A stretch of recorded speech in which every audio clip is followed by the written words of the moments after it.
I'm going to go ahead and say good morning. Welcome back to Cooking with John.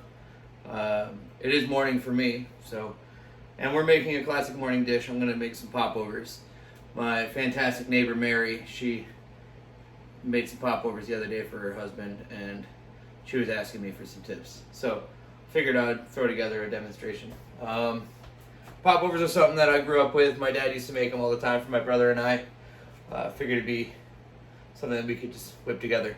They're pretty simple. It's just a couple of ingredients: milk, eggs, butter, salt, flour. Really nothing else to it.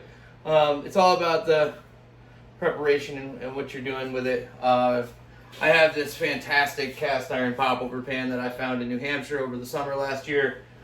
That definitely helps my popovers. You can make them in a normal muffin pan, just like anything else at home. But the important part is that you put your pan in the oven first while you're preheating your oven. That pan needs to be hot before you add your batter. So I have my oven set at 400 degrees right now, and I have my muffin tin in there. So we're going to make the batter right now. I put the milk out last night to be room temp. That's important. You don't want anything to be cold when you're making the batter, because you need the butter to stay melted. If it's cold, your butter will harden, and then your dough won't be as fluffy and light. So I also like to put my eggs in some warm water for a little while before I start, even if I leave them out all night, which I did. I left these on the counter overnight so they'd be room temperature as well, but I still put them in warm water before I put them into the batter. It just keeps everything from solidifying and makes that dough a little more light. So we're going to obviously start by putting in the liquid. I have a cup and a half of milk here. So we're going to put that in. I have 2 tablespoons of butter right here. I have 3 eggs that have been chilled. Here comes my wife, and she's going to grab some coffee. Say hello. Hello.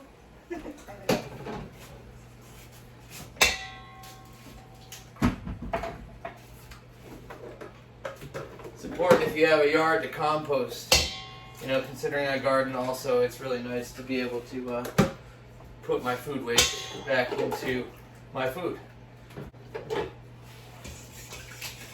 So you can also add sugar to these and make them sweet if that's something that you like. I typically like my popovers to be a little more savory. Thank you very much. You also need to make sure you have some extra butter melted for brushing the tin to make sure that your pops don't stick.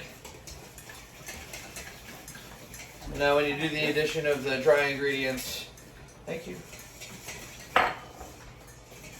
Just make sure you have it all together. They say to sift, but I guess we're making it in a small batch. Just make sure there's no lumps when you're done. And that was a cup and a half of flour also. So it's going to be this equal parts milk to flour. Alright, check that out. So see, it's pretty smooth. There's no lumps. That's a good batter right there.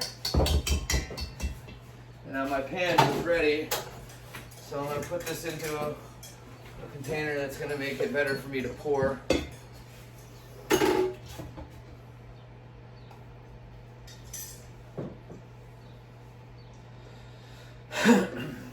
You want to work quick when you put these into the pan, because you don't want that pan to lose temp. The recipe in this book, which also is a fantastic book if you ever get the chance to get your hands on this, I think it was printed in the 70s. This is an original, 1986. My mom used to have this same book. She cooked with it for years when I was growing up, and it was falling apart, and I wanted it so bad. I scoured the interwebs for this for ages. I did find it. Unfortunately, when I did get it, I ordered 2 of them, one to replace my mom's 2. I gave her the best shaped one. I kept this one, but unfortunately on both, the glue and the binding is still kind of falling apart. but it has a great set of recipes in it. Sometimes the methodology I change, but the recipes are great. So yeah, like I was saying, it says in there to bake it at the same temperature all the way through. It says in the book 400 degrees for 40 minutes for a dark pop.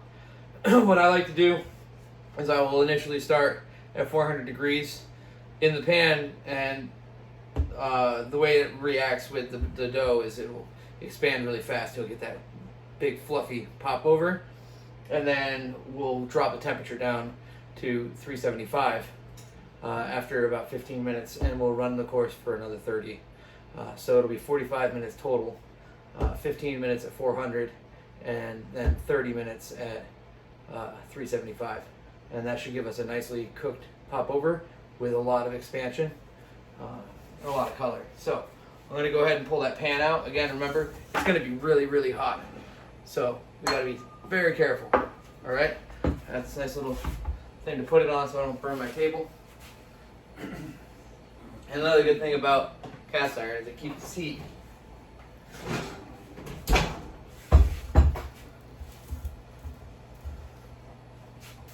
Okay.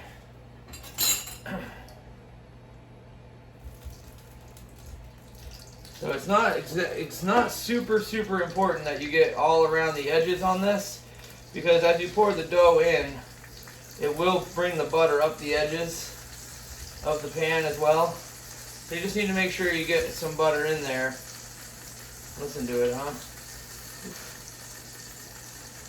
Splatter City, huh? Okay.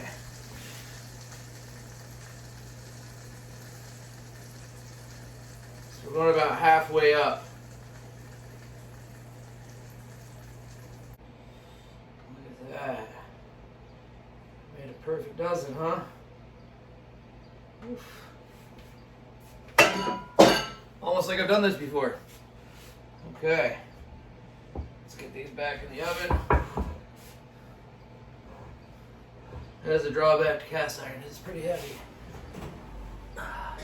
Always on the center rack with these. Give them a lot of space.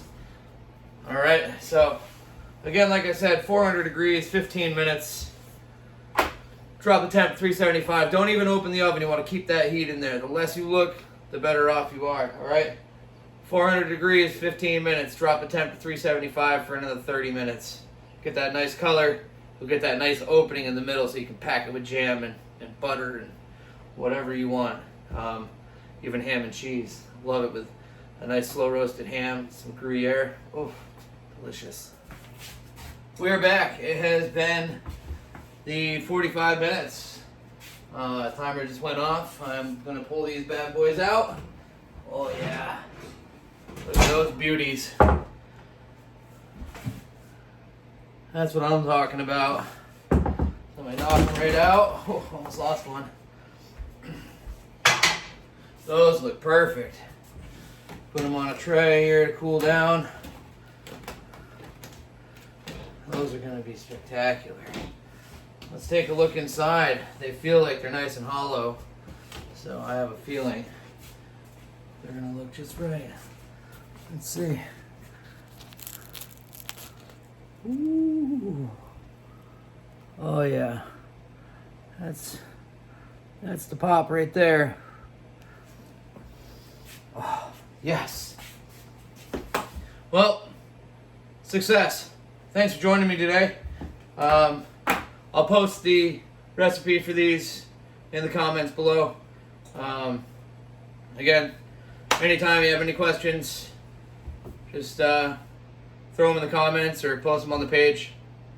If you guys want to see anything else, I'll make some videos. I'll be doing other demonstrations, obviously, throughout the future. But thanks for joining me again. This was Cooking with John, Popovers Edition. Thanks.